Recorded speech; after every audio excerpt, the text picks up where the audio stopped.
கொடைய நீட்டி சுறாவளி நடைய காட்டி வீரமே எங்கும் விதக்க இங்கு வந்தானே.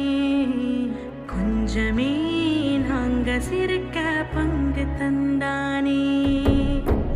ஆகாச முகில கூட்டி புலோகு முழுசு